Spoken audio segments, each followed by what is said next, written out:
Yung mga boss, dito tayo sa loob ng Hyundai Accent. Okay. So, ayan naka 6 tayo.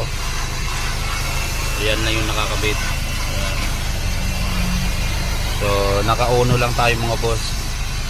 Ayan, babalik na yung mga tinanggal dyan, Problema nito, galing na sa ibang paggawaan, sa tropa natin.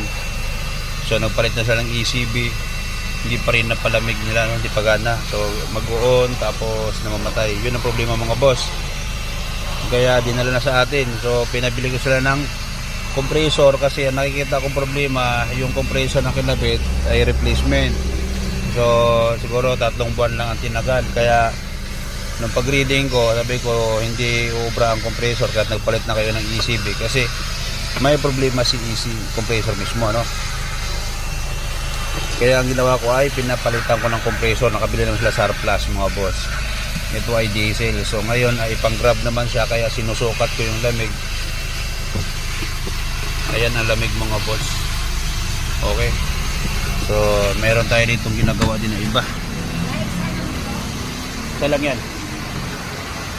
Si Tucson naman. Pakita ko sa inyo. Aircon cleaning yan, backlash dashboard mga boss. Yan ang pag-cleaning natin sa Tucson, Okay. So, yun lang.